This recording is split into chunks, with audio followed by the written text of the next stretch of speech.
ñu ngi leen war a yóbbu fële nga xam si moo di haute cour de justice keroog assemblée nationale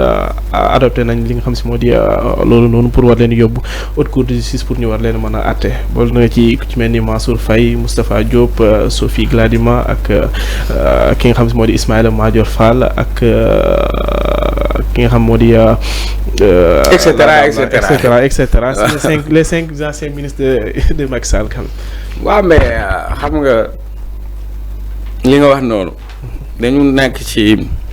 reddition des comptes. oui.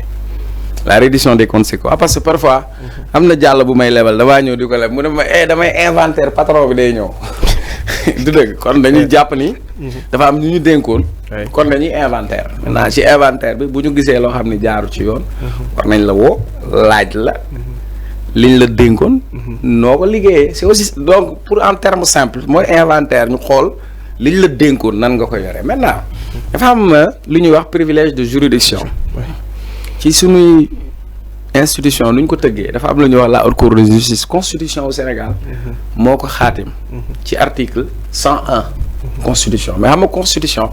dafay yem rek ci wax ni lii laa teg mais après il faut ñu am loi boo xam ni mooy wax nu muy demee loolu la ñuy wax loi organique donc soo xoolee mot organique ça vient de organiser donc c'est une loi qui vient organiser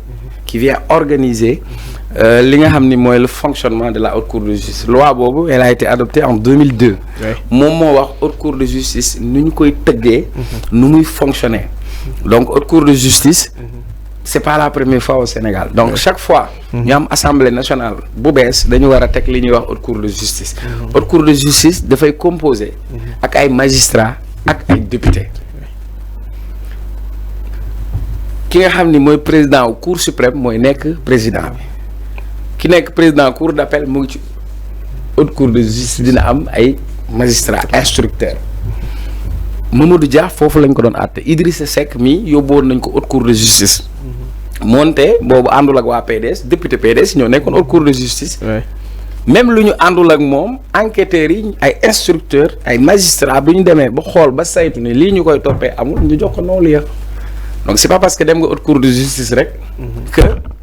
forcément que tu seras condamné donc première chose beneen bi dafa am ay étapes parce que ci 5 yi nga lim dafa am ñaar ñoo xamante ne ay député leen léegi mais liñ leen di toppee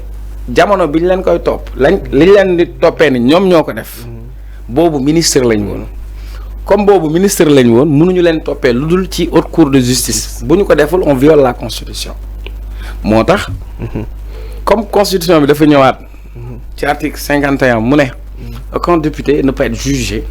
poursuivi ou condamné sans l'autorisation de l'Assemblée nationale. Ce qui explique qu'il fallait forcément passer par l'Assemblée nationale pour lever l'immunité parlementaire. moo tax ñu dindi immunité parlementaire Seynabou nu mu tudd.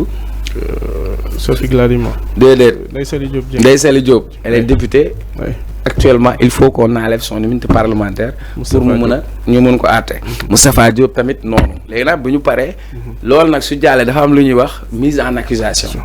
parce que balaa ñuy dem haute cour de justice il faut ñu am loo xam ni moom lañ leen di toppee la mise en accusation après bu ñu defee mise en accusation bi nag. si la ñuy doog a jël leen ñu jébbal leen li nga xam ni mooy haute cour de justice yoon donc jusque là lépp mu ngi jaar ci yoon maintenant selon les puristes dafa am benn mbir boo xam ne ñu ngi ciy débattre parce que tey haute cour de justice boo demee ci loi organique bi article 35 dafa ne les décisions de la haute cour de justice ne sont pas susceptibles ni d'appel ni de recours donc haute cour de justice bu la àttee munoo def appel munoo def beneen recours lu dul ñu def une révision lañ mën a def et loolu dafa am ay conditions donc parfois des gens dañuy wax ni que tey une cour comme CREI yi boo génnee ci Sénégal ci bitim réew da mën na nekk gàllankoor parce que mën nga ci àtte nit ñu am problème exécution par exemple mën nañ àtte koo xam ne ministre la nekkul Sénégal mais bu fekkee ni ñun nañu am haute cour de justice droit international su méngawul ak moom day am problème mais nag j'ai entendu Aïssata Sall mu koy wax mais Aïssata Sall elle a été ministre de la justice bi mu nekkee ministre de la justice musul réformer li jëm ci haute cour de justice Ismaïla Madior Fall dégg naa ko mu wax ci mon ancien professeur que j'admirais quand il était aussi ministre de la justice il n'a jamais pensé à réformer cela donc